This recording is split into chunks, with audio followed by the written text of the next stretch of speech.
In this video, I'm going to show you guys how to set up and perfectly optimize your COD Zombies experiences on your Steam Deck or Steam OS Handheld. And yes, that means a stable frame rate on Black Ops 1's Call of the Dead. And if you know why that's such a big deal. And the best part is this is achieved without plugins and without frame generation. In this footage, you can see that I'm using the new Lenovo Legion Go S, but this is actually the entry-level model with the Z2 Go chip. So this isn't actually the overpowered one. And so with how we achieve this performance, anyone watching this video with a Steam Deck can expect very similar, if not identical results. Now, one thing to get out of the way before we begin is this tutorial is based solely on Steam OS. And if you don't know, because it's based on Linux, it does mean that Cold War, Black Ops 6, and potentially Black Ops 7 will not work on this operating system. So those games are not covered by this tutorial because you'll need to learn how to set up dual booting for Windows 11, and there's plenty of tutorials for that out there, but this video will not be covering that. And thus we're restricted to what is, in my opinion, the golden age of zombies anyway. So we'll be going through World at War, Black Ops 1, Black Ops 2, Black Ops 3, and Black Ops 4, and getting the best possible performance for your handheld experience. Subscribe if you're new, and let's dive into the first game we're going to be setting up here, which is Black Ops 4. Now, Black Ops 4 has one of the more complicated setups, but we're going to go through it step by step. And the first thing you're going to want to do is make sure that you head into the power section and switch to desktop mode. Now, unfortunately, Black Ops 4 is the only game in this tutorial that isn't actually on Steam. It's only on Battle.net, and so what you're going to need to do is download and install a web browser if you don't have one already in desktop mode. Firefox being the easiest one because it's already on the taskbar. So once you make sure that your Firefox is installed, you'll just want to head to the web browser and download Battle.net. This is just the regular desktop app that you would download onto a Windows device. You'll just want to download that from the official site. Once the setup exe is downloaded, you'll want to open up Steam again in desktop mode and click the bottom left button in the library section to add a non-Steam game. You'll then want to browse and navigate to our downloads folder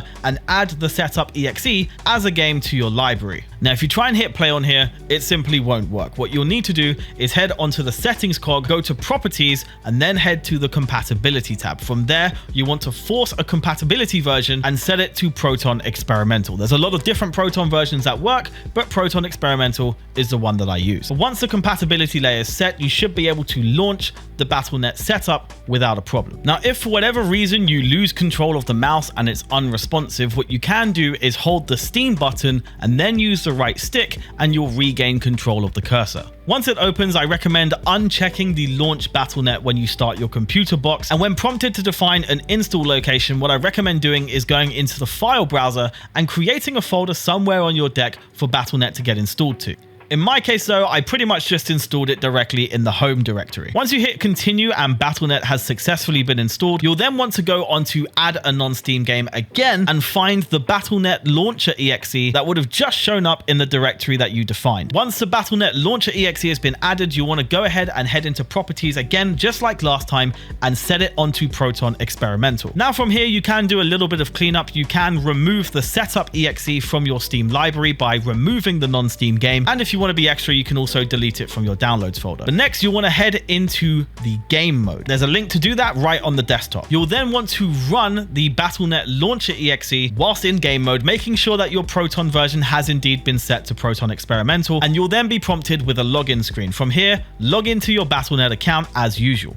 Now, if at any point during the setup you lose control of the mouse and it doesn't work anymore, or you need to bring up the keyboard but it's not letting you, holding down the Steam button will let you control the mouse with the right stick, and also you can forcefully bring the keyboard back up by holding the Steam button and pressing X. Once you're logged in, you'll get several prompts. You can kind of just pretty much skip through those. You'll then want to navigate to Black Ops 4 and install it like you normally would. I recommend unchecking the auto update and desktop shortcut boxes, and then you want to set the install location to a place on the deck, of course. Now, me personally, I just put it inside the folder where Battle.net was installed, but you can make a directory of your own if you want. Just basically set the directory up and then you can start downloading the game. Once the game's downloaded, you can just fire it up like usual, and I recommend using the quick menu to set up a per game profile in the performance tab and setting Black Ops 4 into performance mode. This basically means that whenever you launch the game, your Steam handheld will automatically go into performance mode. Now, if you haven't taken it upon yourself, you might have observed that the game still shows up as Battle.net Launcher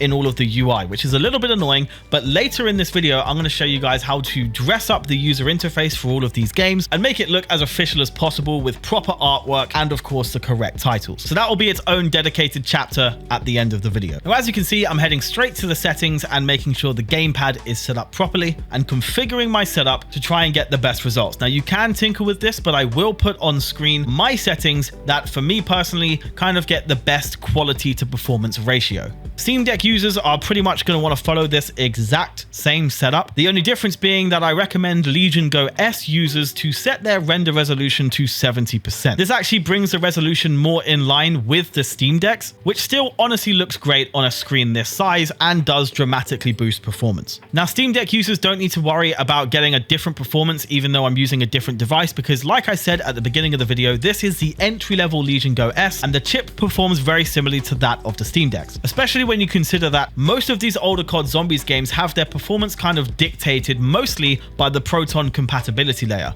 And the Legion Go S is running at 1200p with a refresh rate of 120 Hz, whereas the Steam Deck models run at 800p at either 90 or 60 Hz depending on which version you get. What I'm saying is, if you're on the Steam Deck, like I said at the beginning of the video, you should get very similar, if not the exact same performance. And for anyone using the more powerful handhelds, well, you're going to get an even better experience out of these setups. As you can see from the footage, with this setup, we do get consistently around 60 to 80 frames per second, which is very impressive considering how intense this Zombies game actually is. Performance seems pretty consistent across every map in the game, and so this shapes up as a brilliant way to re-experience those Black Ops 4 maps again. Especially when cramped onto such a small screen, even with the render resolution dropped, the game still looks sharp and still looks great. Now, one annoying thing is if you're thinking of adding the Black Ops 4 EXE directly as a non-Steam game so you don't have to go through the Battle.net Launcher, that doesn't work. So annoyingly, you do have to go through the Battle.net Launcher every time you want to boot up the game,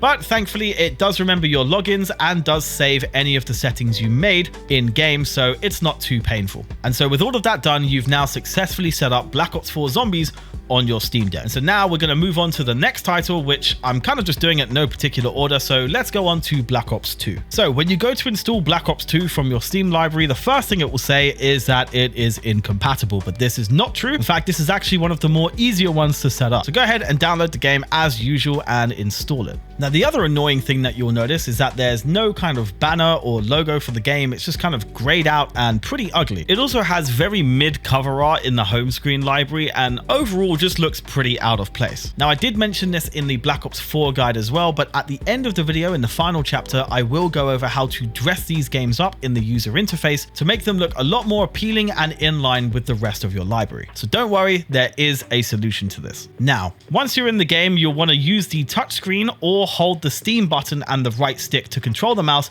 head to the controls part of the settings and enable the gamepad. This should make the controller work right away, but if for whatever reason it doesn't, all you need to do is open the Steam menu and make sure that you set the gamepad template onto your controller configuration. Once you've done that, you can go ahead and change all of your graphics and display settings, and I'll post again on screen which settings that I use for my personal setup. But again, if you're on a Steam Deck, you won't need as high a resolution. You only need to go up to 800p. And also, if you're on the standard Steam Deck, you only need to set your frame rate cap to 60 instead of 120. And if you're on the Steam Deck OLED, you can push that to 90. The next thing you'll want to do is make sure you open your quick settings and set the performance mode onto performance. And then from here, the game does work. Don't get me wrong, we can and will optimize it to be even better. But as you can see right off the bat here on Mob of the Dead, we are fetching around 60 to 80 frames per second, which is already a very good start, but we can and we will make the game run smoother than this. Now, a lot of the stuff in terms of getting the best performance in these games, I kind of figured out for myself, but for this particular part, I want to shout out Tudovet Kujo from ProtonDB, which is a brilliant site, by the way, if you want to learn more about how to optimize some of these games, for their solution on making Black Ops 2 run even better. First off, come out of the game, head into the settings section for the game, head to compatibility and set it to Proton Experimental. This is the same Proton layer we used for Black Ops 4, so you might already have it downloaded. If not, Steam should automatically download it for you. Once it's set to Proton Experimental, what you'll then want to do is head to the General tab, and in the launch options section, you're going to want to type out these commands exactly how I've done it. Make sure it is exactly the same, make sure it's one-to-one, and then once that's set up, you can then launch the game again, and all of a sudden, you'll have a much better frame rate than you did before. Now, of course, if you're on a 60 Hz standard Steam Deck, this step isn't really necessary exactly because the Steam Deck is limited to 60 frames a second anyway, and without these tinkering steps, you pretty much already achieved that. But for those on higher refresh rate devices like Steam Deck OLEDs, Legion Go S's, ROG Allies, this definitely makes the experience even better. And even still, I would recommend that Steam Deck users do this just because it obviously makes the game run more efficiently, which means you can run it at a lower power setting and preserve more battery. Speaking of which, maybe you're on one of these other high refresh rate devices and you don't even see a need for 120 frames, at which point you could just go down to 60 frames by running at a lower power setting and getting much more battery life out of your experience. And honestly, it's so fun to play Black Ops 2 on a handheld like this, especially knowing that with these settings, you can very confidently crank it up to max settings, and these handhelds will just run it beautifully. As you can see from this footage of Mob of the Dead, we pretty much sit comfortably over 100 frames per second consistently now, and on Origins it pretty much sits comfortably at 90, and in the case of easier to run maps like Nuketown, it runs pretty much at a rock solid 120 frames per second, which is genuinely so smooth, especially in this kind of form factor. It just truly elevates this game to new heights in my opinion. I almost forgot to mention one bonus thing you can do as well is you can open the quick menu in Steam, head onto your controller layout profile and edit it so that you can actually bind your rear mounted buttons onto different things. For example, you can have the right side be jump and the left side be crouch. This just basically means you can use the rear buttons to jump and dive to prone in a more kind of easy to use way. But now with all of that done, you've successfully set up and optimized Black Ops 2 on your Steam OS handheld. So now we move on to another title, again in no particular order, which takes us to World at War. Now the setup for World at War is actually not too bad so long as you know what you're doing. Now when you queue the download for this game, the first thing you'll notice is that we get the same pop-up as we did for Black Ops 2, where it will basically tell you that the game is incompatible, but just ignore that and go ahead and install it. Now before we get into the full setup of the game, I will highlight a potential issue that you might encounter that drove me insane for literally days until I finally figured out the solution on how to solve it. So let's start with that. If when you download this game, you launch into it and it just kind of comes up with a create a profile screen that effectively loops forever. No matter how many times you try and create a profile, it just tells you that you need to create another one or a new one. It's very frustrating, and what this game is supposed to do is pull your profiles from your main Steam account anyway, so you don't even need to worry about creating any kind of profile. What we need to do is basically fix the game, and the way we fix it is to first completely close the game down, head into the library section in the main home screen, head into the search bar and search Steamworks. All one word, just Steamworks. What should come up is this kind of blacked out looking app called Steamworks Redistributables. Now, if you already queued a download for some other games like Black Ops 3, for example, the Steamworks Redistributables file will automatically download. But annoyingly, for some of these older Black Ops Zombies games, including World at War, this very crucial file isn't downloaded. And as a result, when we launch World at War, it doesn't actually start the first initial setup, which is required to install Punkbuster, which is basically what pulls our profiles across. So by installing Steamworks Redistributables, what we can then do is head over to World at War, run it, and then it should start a first time setup. It will ask to install DirectX, and then it will prompt you to install Punkbuster. Now, one thing to mention here and now is that if you ever get a pop-up saying that your game settings have changed or that your last session didn't close correctly, always hit no on resetting the settings, because that can undo a lot of work that we've done. So make sure you're always hitting no when those prompts come up. But once you've done all of this, once you head into the main game, lo and behold, your profiles from your main Steam account are there and the game actually works. Now, one thing you might have noticed is that you can't seem to control the mouse very well, and the touchscreen is definitely not a good idea. So you should be able to use the trackpad, but if for whatever reason you can't, all you need to do is hold down the Steam button and then the right stick will work as your cursor. From here, what you want to do is quickly do all your settings and kind of make sure your graphic settings are all set up correctly. Again, I'll share my settings on screen now, but I don't really feel like it's necessary. With World at War, you can whack it all to max settings and pretty much do no tinkering whatsoever, and because it's just not that demanding, it will just run smoothly. But one very, very crucial setting that you're going to want to do is you're going to want to head into game options and enable the console. Now, this next step you actually don't have to do, but it's something that I do anyway. But effectively, I go into the Steam menu, head to the controller layout settings, and make sure that I have gamepad set as my template. And what I do is I edit that template and I set one of the buttons. For me, that would be the left rear button mounted on the back of the device, and I bind that to the tilde key of the virtual keyboard. Now, this part isn't really necessary because we are just going to use the on-screen keyboard anyway, but it's something that I just choose to do. But once you're on the main menu, what you want to do is open up the console. Now, if you did the controller binding like I did, you'd just press that button, but alternatively, you would hold the Steam button and press X to bring up the virtual keyboard overlay. From here, you just press the tilde key to open up the console. Again, if you haven't set it as a binding on your controller, but either way, you'll need this virtual keyboard to type in a command that activates the controller support within the game. On screen now, you'll see exactly what that command is. Just simply type that into the command console and press R2 to execute it. And then from there, controller support will be activated in the game. However, this does not work in the menus. So from here, you just want to launch any map. And then once you're in the game, you'll see that the controller and your controls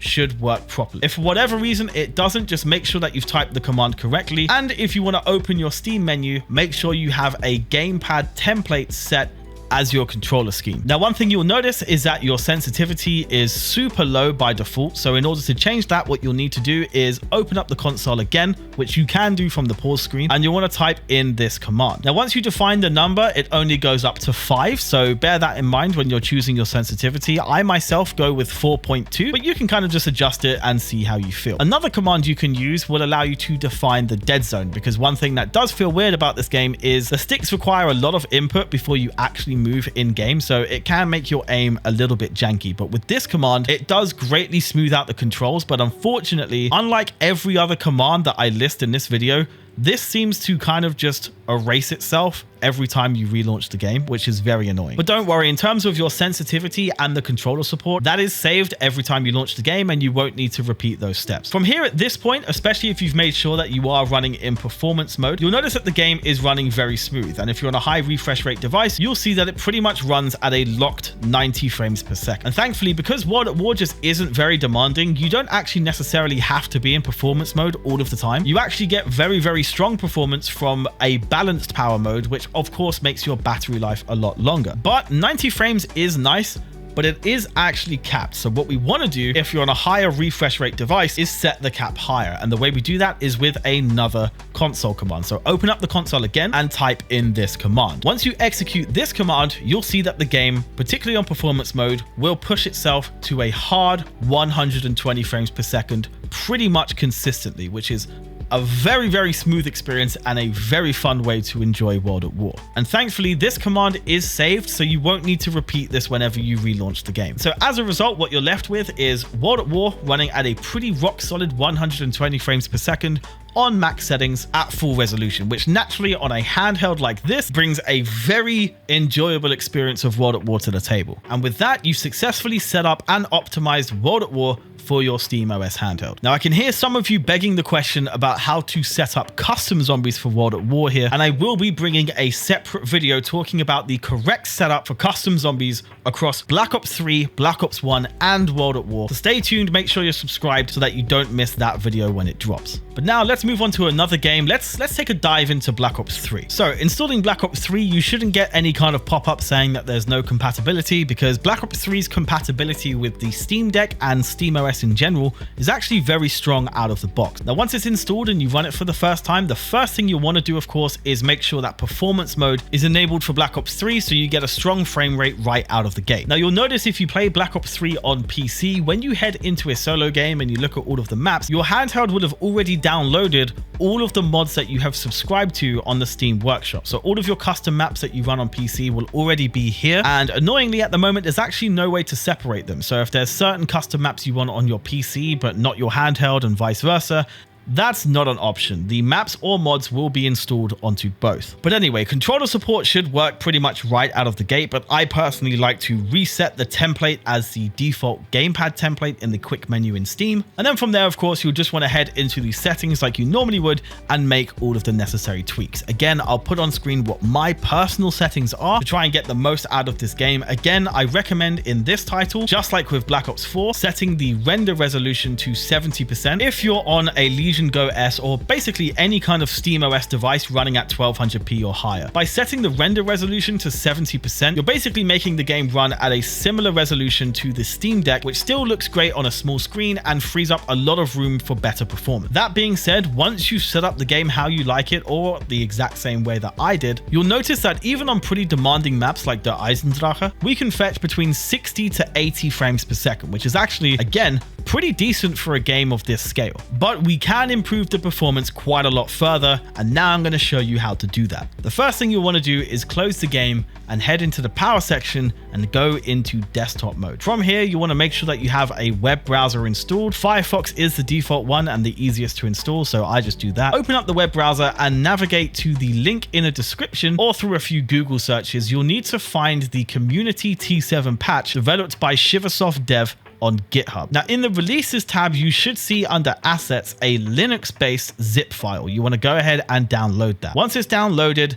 you want to extract it into your downloads folder. Pretty much just tap on it and then hit extract on the top left corner. Navigate to your downloads folder in your file browser, and then you'll want to head into the Linux folder that was extracted from the zip file. Using the right trigger, you can drag the right stick and highlight all of the files within this folder. Use the left trigger to open up the kind of right-click menu and cut or copy all of these files. We'll now need to head into the root directory of Black Ops 3, and to do this, you'll need to head to the home section under devices, click on the top right hamburger menu, and make sure that you check show hidden files. In doing this, you can now head to the directory that you see on screen. Just follow it exactly as it's shown on screen, and you'll be able to navigate to the Black Ops 3 root directory, at which point you want to use the left trigger to bring up the right click menu again and paste all of the files from that Linux folder. Now from here, you'll see a file that should be called t7patch.conf, which is basically a config file. You want to go ahead and open that, and from here you can set what you want your player name to show up as in game. You can choose to protect yourself by making the game friends only, and you can also set a network password. This is a patch that not only improves performance but also adds a significant layer of security to the game, which directly combats a lot of the security concerns that you might have heard revolving around Black Ops 3's online services. Now, in terms of that config file, if you want to be able to just join your friends as much as possible without them having to follow very similar steps, you'll want to leave the network password off. But if you play solo pretty much all of the time, then I recommend setting a password that, of course, is different to the one that I've just set in my video. Of course,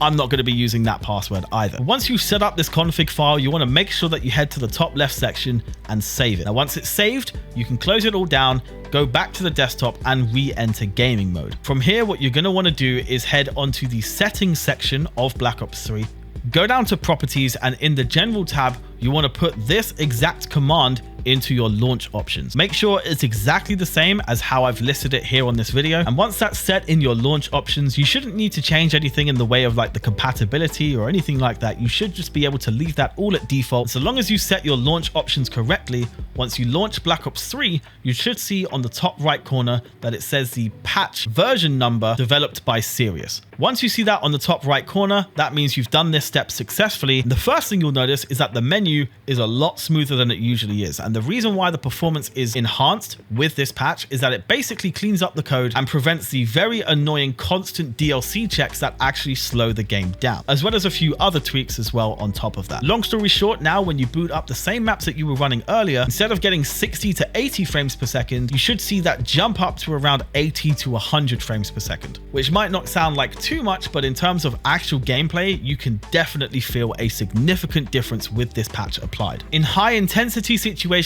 on the most demanding maps like round 40 here on Shadows of Evil, we pretty much sit comfortably at 70 frames, which in my opinion is very impressive for a handheld. But with that, you have successfully set up and optimized Black Ops 3 for your Steam OS handheld. And so moving on, we're left to the final game, the one that's pretty much a bane for most people when it comes to optimization on the Steam Deck and Steam OS handhelds in general, and that is Black Ops 1. Saving the best till last, it was all part of the plan. Anyway, queuing the download for Black Ops 1 shouldn't come up with any weird pop-ups. It believes that it will just run smoothly without much tweaking, but they're very wrong. Once you've installed the game, you can go ahead and just run it for the first time. And once you get to the main menu, the first thing you'll notice is that you cannot control it. It doesn't matter if you try and hold the Steam button and control the right stick to use as a cursor, your character will just look around. The touchscreen just is very sporadic. Basically, you have no control over the menu. Now, the way to solve this is to open the Steam menu whilst in game and head down to controls. From here, you want to make sure that you're using the standard gamepad template, and then you'll want to edit the layout. Now, what you might be able to do is you might be able to actually go into the trackpad settings, convert its input into a directional pad, and then bind that to the up arrow and down arrow depending on how you swipe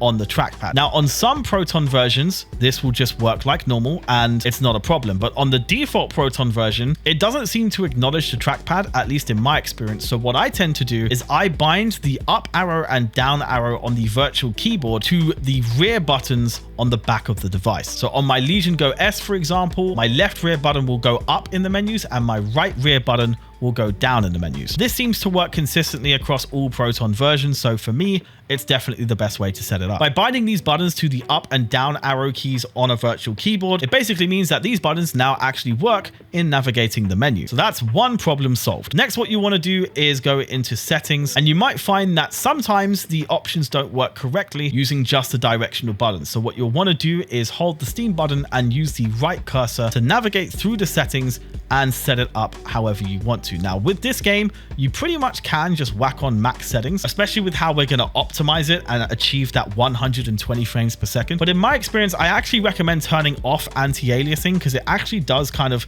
make sure that the performance stays very much more consistent. And for some reason, it doesn't seem to very much visually degrade the edges within the game. It just looks fine without it. So I pretty much personally crank everything on max, but leave the anti-aliasing off. Anyway, importantly, what you want to do whilst you're still in the settings menu is you want to go to the controls tab, head down to gamepad and click yes on enable gamepad. It's very important that you do this, of course, because this is what enables the controls in the actual game. From here, of course, you can tweak your sensitivity and do all that stuff. And then from here, you can pretty much comfortably navigate the menus and fire up your first zombies game. Now, of course, you want to make sure that your performance mode is enabled to try and get a strong frame rate, but ultimately, you're going to be left in a position where you get some decent frames around kind of like 70 to 90 frames, which is actually pretty good to start off with. But on certain maps, it gets a lot worse. It runs poorly. But don't worry, we are going to fix that. Now, the first hurdle you might encounter is that some DLC maps might not even boot up at all. If you get an error like this one here on screen now that comes up when you launch Call of the Dead, you're first going to want to go ahead and fix that. And the way we do that is to exit the game, head into the library section on the home screen, go up to the search bar and search multiplayer. And what should come up is the multiplayer part of Black Ops 1. You want to make sure that you go ahead and install this. You won't need to do anything else. You don't even need to launch it. You just make sure that you install it. And if you want to clean things up a bit and you have absolutely no intention of playing the multiplayer part of Black Ops 1, you can head to this part of the settings section, head down to manage and click hide this game. If you do that, then it won't actually appear in your main home screen library, but instead just stays silently installed in the background. Now you can reload Black Ops 1 and the DLC maps will now work. They do require the multiplayer part of the game to be installed in order to run. But now you're going to hit a new problem, particularly with Call of the Dead and a few other maps. The optimization just falls completely out of the window. I mean, we're talking about consistent dips to around 20 frames per second.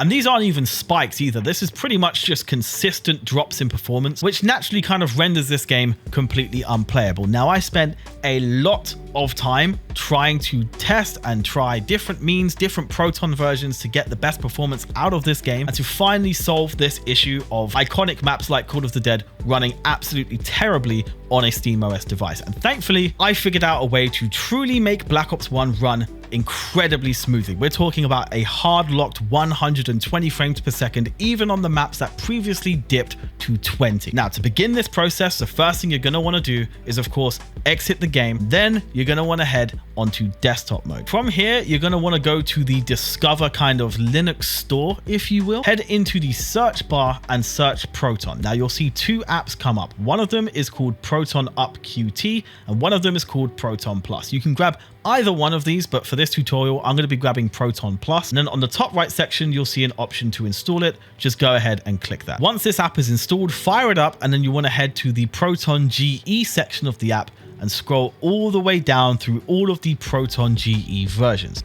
Now, I had tried so many, I'm talking like upwards of 20 different Proton versions to try and get the best results for Black Ops 1. And I had found one that was thought to be the best until I realized it pretty much broke and crashed the game after about 10 minutes of gameplay. But thankfully, there is one golden nugget within this list of Proton versions, and that is Proton 6.8 GE1. Now, GE2 also works well as well, but I've thoroughly tested GE1 and I get very, very good results from it. So install the Proton 6.8 GE1 onto the device, and once that's installed, you can close this app down, and there'll be one extra step for anyone who wants to get 120 frames out of this game. Now, it's only necessary if you're not a Steam Deck user here, because by default, this game goes up to 90 frames per second anyway, which is the maximum refresh rate of the OLED model. But if you're on maybe a Steam Deck 2, if that's out by the time you're watching this video, or any Steam OS device that runs with a refresh rate of over 90 Hertz,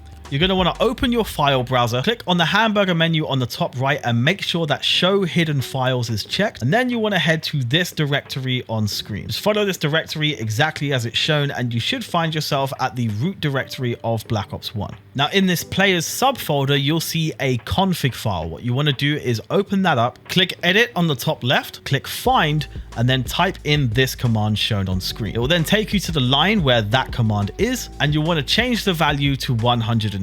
Also, within this configuration file, you can also find this command that will bring you to the field of view if you want to adjust that as well. But once you're done, you're just going to want to go up and save the file under the file section. And then once that's all saved, you can close it down and head back into gaming mode from the shortcut on the desktop. Now, once you're here, what you're going to want to do is navigate to Black Ops 1, go onto the settings section and head straight to compatibility. From here, you want to force a specific Steam Play compatibility tool, and if it hasn't automatically set to it, what you'll want to do is select the one that we downloaded earlier. That is Proton 6.8 GE1. You want to make sure that that is the Proton layer that's selected for Black Ops. And once you've done that, you want to head up to the General tab, and then you want to enter this command in the launch options. Make sure it's spelled all correct, and once you've done that, you're ready to launch the game again. Now, if you see any kind of pop-up that says that the game wasn't closed correctly before, or that your system settings have changed, always hit no on changing these settings. Because if you hit yes, it does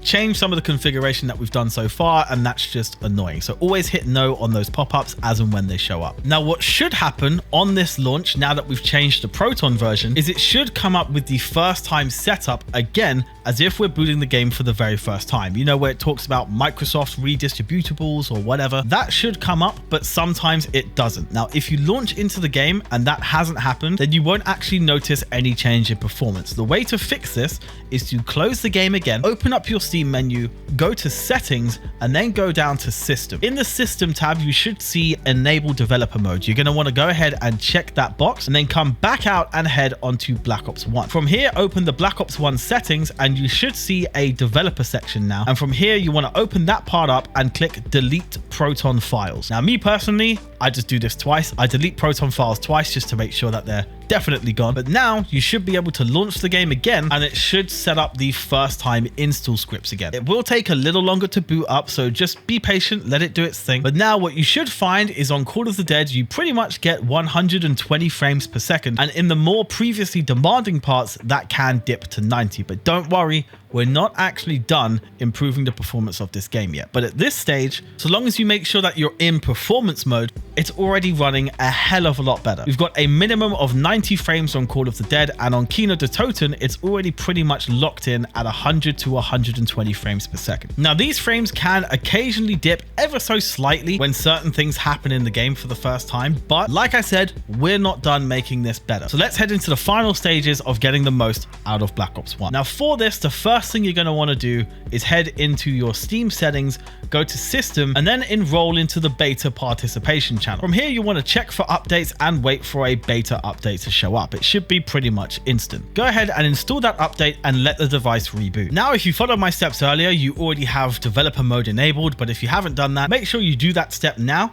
And then now with your device on beta software, you want to head over to Black Ops 1, head to the settings, go down to developer and delete Proton files. Now, strangely, I find with this beta software, we get much better performance, especially when we allow this new software to generate new Proton files, which is effectively what we've done here. Now, depending on when you're watching this video, this step might not actually be necessary anymore because, of course, as time progresses, a lot of the features that are in beta software now will end up being in stable software in the future. So if earlier in the video you were already getting 120 frames per second, then of course this isn't necessary at all. But then from here, so long as you make sure that you're in performance mode again, when you launch Call of the Dead or any demanding map, pretty much literally any map in general, you're going to find that this game now runs at a rock solid, stable 120 frames per second. It is beautiful. And even if you try and make those frames dip, like it rarely ever does, and you ultimately find yourself experiencing the smoothest gameplay of COD Zombies on a handheld on one of the most goated games of all time. It is hands down my favorite experience on the Steam Deck outside of custom zombies. And again, I will be dropping a separate video tutorial on how to correctly set up custom zombies for World at War, Black Ops 1 and Black Ops 3, so make sure you keep your eyes peeled for that video as well. But as you can see, 120 frames per second rock solid on Call of the Dead, on Kina de Toden, and this works on pretty much every single map. And from here,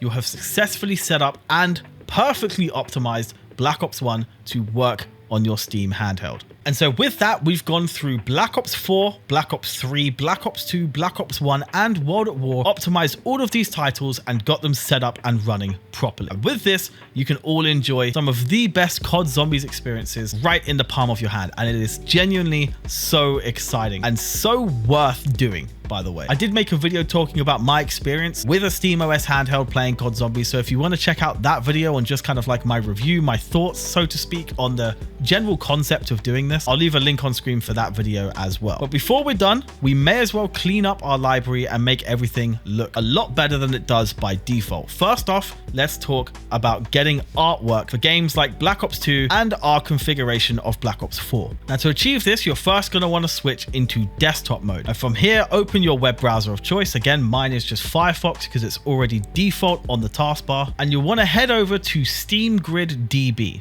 I've left a link in the description, or you can just give a simple quick Google search. But on here, you can literally search for games and retrieve all of the artwork you could possibly need for them. So on screen now, you can see I'm searching for Black Ops 4, and the first part that will come up are grids. Now, grids are basically kind of like the cover sections of your library, but you'll also see grids that have a slightly different aspect ratio, and those show up in your recently played. So you're going to want to download those as well. So you want one cover and one kind of wide cover with the wide aspect ratio. You'll then also want to go ahead and grab a logo. You want to grab what's called Heroes, which is effectively the banner in the background when you're actually on the game's profile. And you're also going to want to grab an icon. You're also going to want to do this for Black Ops 2 Zombies, or kind of any game you want to dress up the look of, because you can actually do this for games that already have artwork as well if you want to. But anyway, once you have all of the necessary artwork, what you want to do is open Steam in desktop mode. From here, navigate to your library, and then what we have from earlier is the Battle.net Launcher EXE. So what you can do here is you can press the left trigger to open up the kind of right click menu. And then you want to go ahead and click Set Custom Artwork. From here, you want to do the grid, which basically acts as a game cover, and apply it. And already it looks a lot better. We can go ahead and do the same for Black Ops 2, because in my opinion, the cover for that game doesn't look as good as it could. And then what you can do with these games is you can click on them and head into the play tab. And from here, you can left trigger the background and set a custom background for that as well, which was dubbed the hero on the Steam Grid website. So you just want to set it to that. And then you can also set custom logo, which of course would be the logo that you downloaded. And then from here, I'm sure you can agree, it already looks a lot better and will look way better in gaming mode. But we're not quite done yet. What you'll next want to do is run one of the games you're trying to change the artwork for. And once you run it, you want to immediately stop it. And then from here, head to the home of your library, and you should see it under recent games with a wide aspect ratio and an artwork that's either ugly or not set at all. What you'll then want to do is, again, left trigger, set custom artwork, and then you can set the other grid image with the wider aspect ratio, and that will be your recently played artwork set as well. Now from here, in the case of Black Ops 4, what you're going to want to do is head into library, find our Battle.net EXE, left trigger it, go into properties, and then of course change the name to Black Ops 4 in whatever format you feel like doing. doing. Of course, I like to try and make mine look uniform with the rest of the games in my library. Once you've changed the name, you'll also see a gray square to the left of where you've just typed that name. Click on that gray square, and then from there, you want to navigate to the icon that we downloaded from the Steam Grid website. Now, you won't see the icon immediately. This actually takes effect when we switch to gaming mode or back again, but it will definitely apply once you reboot Steam. Next, from here, just like with Black Ops 2, you want to set the banner hero image, set the custom logo, run the game, immediately stop it, and then add the artwork in the recently played section. Once you've done that and the cover as well, Black Ops 4 will also be set up. And then from here, once you've done all of the artwork that you feel like doing, go back to the desktop and re-enter gaming mode. And now from here, you should see that your library looks 10 times better, especially with the new images that we've set for Black Ops 2 and Black Ops 4. Now, in the main home screen, as well as when you click on the games, it just looks way more uniform and way more presentable. And it also looks really good in the quick menu settings when you open the Steam menu in game. But now, once you've done that, you'll have successfully set up, optimized, and polished all of the iconic COD Zombies experiences available for Steam OS. Now, this video did take a lot of effort, so if you did enjoy the video, please be sure to leave a like, subscribe if you're new, and keep your eyes peeled for when I make a custom Zombies tutorial for the Steam Deck covering World at War, Black Ops 1, and Black Ops 3. But much love to you all, and I'll catch you soon. Cheers.